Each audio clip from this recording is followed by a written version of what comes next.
Misalkan dikasih lihat videonya, wih ikannya bagus, tapi pas ketika sampai ikannya ternyata nggak sesuai atau nggak sebagus yang ada di videonya gitu loh. Kok kenapa bisa seperti gitu?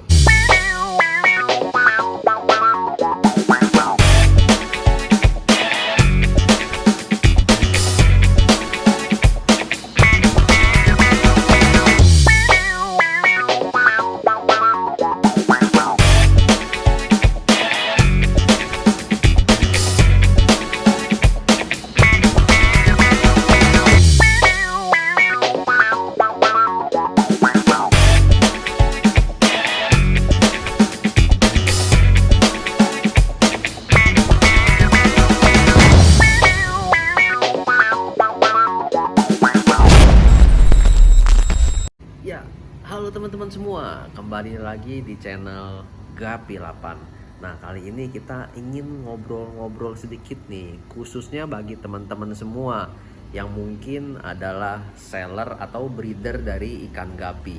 Jadi kita beberapa waktu ini sempat dapat keluhan dari hobis atau para pecinta gapi, di mana mereka ngomong, saya merasa nggak adil gitu. Kenapa kok para breeder atau para seller tuh suka nyimpen ikan-ikan bagus tapi ngejual ikan-ikan yang kurang bagus. Jadi dalam istilah, misalkan dikasih lihat videonya, wih ikannya bagus, tapi pas ketika sampai ikannya ternyata nggak sesuai atau nggak sebagus yang ada di videonya gitu loh. Kok kenapa bisa seperti gitu? Nah, di video kali ini kita akan jelaskan fenomena tersebut. Yuk kita cek videonya bareng-bareng. Ya, jadi seperti yang teman-teman ketahui, setiap kali kita breeding ikan gapi, dalam satu kali anakan lahir, pasti ada yang kualitasnya super, ada yang kualitasnya bagus, ada yang kualitasnya reject. Jadi dibagi seperti itu ya teman-teman ya. Nah, ikan-ikan tersebut umumnya oleh breeder tuh pasti disortir dong, mana yang super, mana yang bagus, mana yang rejectnya. Nah, kadang-kadang kalau misalkan breeder atau seller memposting ikan, pasti yang mereka ingin tunjukkan atau yang mereka ingin posting adalah ikan-ikan yang terbaik yang mereka punya, teman-teman. Tapi kadang-kadang ketika dalam segi pembelian dalam artian nih, ikan gua kasih ke lu nih, ikan ini kita kirim, ikan yang punya kita yang udah kita budidayain nih, kita kirim ke kita kirim ke buyer nih. Nah, kadang-kadang saya sebagai posisinya, saya sebagai breeder suka ada juga perasaan seperti gitu. Jadi kalau misalkan kita kirim ikan, kayaknya rasa hati itu kayak sayang banget kalau misalnya kita ngasih ikan yang memang super gitu loh teman-teman. Cuma kadang-kadang kita perlu pahami juga teman-teman begini, ikan gapi, ikan yang bagus, selama teman-teman itu berdedikasi, teman-teman bisa kerja dengan rajin, dengan giat dan lebih disiplin ngurus ikan gapi, ikan bagus, selama teman-teman pegang line-nya atau pegang keturunannya, teman-teman masih bisa mencetak ikan yang bagus teman-teman. Itu prinsip saya. Tapi kalau kita ngomong soal customer atau buyer atau penghobi ikan gapi, ketika dia datang ke teman-teman, dia minta ikan yang super, ikan yang bagus.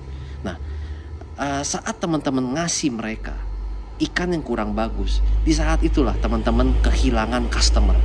Dalam artian customer atau keuntungan itu seberdedikasinya teman-teman sampai malam ngurus ikan, customer itu nggak bisa dicetak.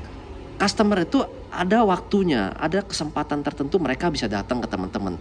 Itu pada saat itulah mereka menguji teman-teman untuk mengetahui apakah benar-benar teman-teman seller atau teman-teman breeder ini bisa menghasilkan atau memberikan mereka kepuasan ikan yang super. Nah, disitulah. Jadi itu teman-teman, customer tidak bisa dicetak. Teman-teman hanya dikasih kesempatan untuk bisa dibilang memuaskan mereka atau enggak di situ teman-teman. Nah, terus berikutnya ada yang kadang-kadang seller atau breeder tuh yang merasa, waduh gimana ya kalau gue kasih line super gue nanti pas kontes gue bisa kalah katanya. Begitu teman-teman. Ada yang berpendapat seperti itu juga. Ya memang nggak 100% salah juga persepsi seperti itu. Memang kalau misalkan teman-teman punya line super, misalnya kita ngomong Topaz lah, kita punya line super, ketika kita berikan ke orang, ya orang tersebut punya kesempatan untuk menang. Ya itu wajar. Itu kalau kita bilang teman-teman udah berniat, teman-teman udah berniat untuk istilah kata menjual. Udah pasang harga ikan tersebut. Berbeda kalau misalnya teman-teman yang gua nggak mau jual, gua nggak mau jualan, gua nggak perlu duit. Pokoknya gue cuma pengen cetak ikan bagus, gue kontes, gue menang. Nah itu beda cerita. Ya udah, itu ya nggak bisa ngomong. Tapi kan teman-teman pengen jualan. Sebagai seller, sebagai breeder kan pengen jualan. Nah ketika udah pasang harga, teman-teman memang udah tahu ikan kualitas kontes, ya berikanlah ikan yang memang lain bagus atau lain yang memang kualitas kontes, mengenai persaingan dan lain hal sebagainya. Ketika misalkan teman-teman memang udah menyerahkan ikan tersebut, ya harusnya teman-teman sebagai breeder itu terpacu dong. Wah, ikan super gua ini udah pindah tangan nih, misalkan lainnya. Bisa jadi dia bisa mencetak ikan lebih bagus daripada gua gitu loh. Nah, posisinya teman-teman sebagai breeder tuh ya jangan stop sampai di situ. Terus berkarya, istilah kata terus kembangkan ikan-ikan yang teman-teman punya itu biar menjadi kualitasnya lebih tinggi lagi. Ketika teman-teman bisa mencetak ikan yang lebih tinggi lagi kualitasnya, ketika itu juga orang yang udah membeli teman-teman ikan super akan mencari teman-teman lagi untuk membeli ikan yang lebih super lagi. Jadi bukan berarti teman-teman kasih ikan yang jelek biar mereka yang nggak punya ikan super, nggak seperti itu. Intinya kalau misalkan cara pemikiran yang seperti itu, kita nggak bakal berkembang, tetap akan stuck di ikan yang sama teman-teman. Itu juga yang terjadi pada saya. Itu misalkan topas juga. Jadi kita benar-benar terus dari hasil anakan kita akan sortir lagi, kita pilih lagi yang terbaik, kita kawinkan lagi sampai benar-benar ketemu yang wah ini ikan mantep dan saya rasa nilainya bisa dihargai sekian gitu loh. Nah itu teman-teman, dan masing-masing dari breeder itu juga pasti dari hati itu punya keyakinan sendiri ya. Ikan gua nih kurang lebih ada di range harga sekian.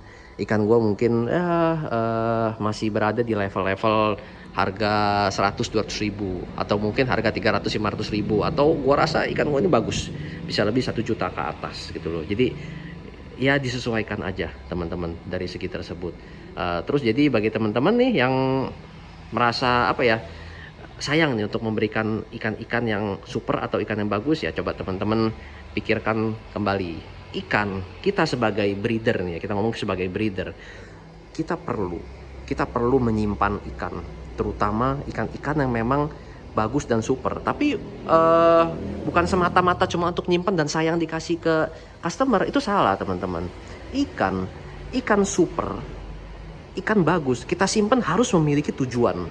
Dalam artian begini, misalkan contoh lah, kita punya AFR, misalkan AFR kita delta tail, itu ikan kita tahan. Tujuannya apa? Karena satu, ikan dengan line delta tail AFR seperti itu kita belum punya banyak, dan kita punya betina yang memang ingin kita crossingkan untuk menghasilkan anakan yang lebih baik lagi. Nah itu kita punya tujuan kenapa kita menahan ikan tersebut, bukan tujuannya karena kita sayang nggak mau ngasih ikan tersebut ke customer. Itu salah teman-teman. Customer perlu merasa dipuaskan dan merasa secure dalam berarti merasa aman gitu loh. Oh ternyata gue transaksi sama si seller atau breeder ini bagus nih, orangnya bagus, kita bisa trust, kita bisa percaya. Nah prinsip saya teman-teman, ketika ada customer yang datang ke kita untuk transaksi pertama, pasti kita kasih ikan super teman-teman. Transaksi pertama kita kasih ikan super. Tujuannya apa? Tujuannya untuk membangun trust atau kepercayaan dari si customer tersebut. Nah ketika kedua kali mereka kembali, di saat itulah teman-teman kita perlu tahu bahwa mereka percaya pada kita. Ketika mereka udah percaya pada kita, jangan disalahgunakan kepercayaan tersebut. Tetap berikan ikan yang baik. Atau ya kalau misalkan teman-teman tahu lah, orang customer udah balik 2 kali, itu loyal customer. Masa loyal customer dikasih ikan semprul gitu kan? Enggak lah teman-teman. Jadi tetap namanya, apalagi orang udah sampai balik 2 kali, udah balik 3 kali, berikanlah ikan yang super. Malah kalau kita bilang sih, untuk pengalaman saya pribadi, customer loyal atau mereka yang udah bolak-balik itu kita lebih enak dalam artian ngobrolnya gitu teman. Kadang-kadang posisi kita untuk customer yang baru pertama kali beli ya, itu kalau kita bilang susah kita ngobrol karena mereka belum pernah tahu kita orangnya seperti apa, barang kita seperti apa, mereka belum pernah tahu. Tapi untuk customer kedua, udah belanja kedua kali, belanja ketiga kali, kita enak ngomongnya, kita ngomong apa adanya. Misalkan contoh AFP kita punya barang nih, barang kita AFP-nya ini sebenarnya bagus, line-nya bagus, tapi ukurannya masih kecil. Ya kita ngomong sama si customer tersebut, bro, ini kita punya AFP. Kalau memang bro mau ikan kualitas, kita ada. Harganya taruhlah misalkan 500.000. Bentuk seperti ini ya, misalkan kita kasih lihat ikan masih kecil. Seperti ini, bentuknya ikannya masih kecil. Kalau yang di depan ini teman-teman udah ada gede lah, udah kelihatan ya, udah delta udah kelihatan. Tapi maksudnya kita ngomong bentuknya masih kecil. Seperti ini. Saya berani jamin kalau ikan ini bagus. Gimana reaksi si customer? Percaya dong teman-teman, karena dia udah 2 kali 3 kali dan mereka merasa puas. Jadi kalau kita ngomong kecil, ikan kecil tapi itu ikan bagus, mereka pasti percaya. Jadi seperti itu teman-teman. Jadi kalau misalkan teman-teman dapat chance atau kesempatan mendapatkan customer yang baik, jangan disalahgunakan. Atau kondisinya ya teman-teman akan sulit untuk berkembang teman-teman. Karena namanya kita di hobi ikan gapi itu ya lingkupnya itu nggak terlalu sampai sebesar-besar gimana banget lingkupnya ya. Jadi misalkan ada 10 penghobi ikan gapi, teman-teman punya 10 chance untuk menggait semua customer tersebut. Jika 7 merasa nggak puas sama teman-teman cuma punya 3. Breeding ikan bisa terus breeding bisa banyak terus, tapi teman-teman hanya punya 3. Coba bayangkan seandainya 10-10-nya teman kasih mereka ikan yang terbaik, nanti teman-teman breeding, anakan juga nanti kan bakal keluar lagi ikan-ikan super selama teman-teman masih terus berkarya ya.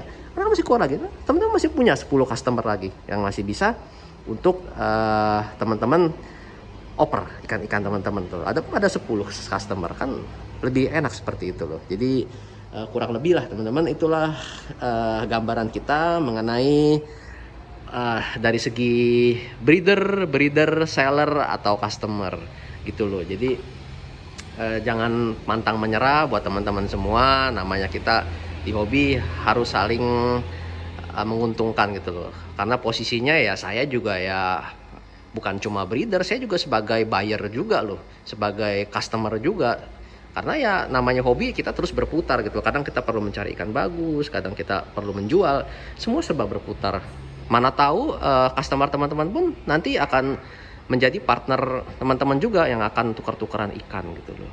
Oke, semoga bermanfaat video kali ini dan maju terus pergapian Indonesia. Bagi teman-teman yang merasa video ini bermanfaat, jangan lupa untuk diklik tombol subscribe. Saya nggak pernah minta subscribe di awal video karena teman-teman belum pernah dengar video saya seperti gimana. Jadi kalau misalkan merasa videonya kurang bermanfaat, ya udah nggak usah di subscribe juga nggak apa-apa.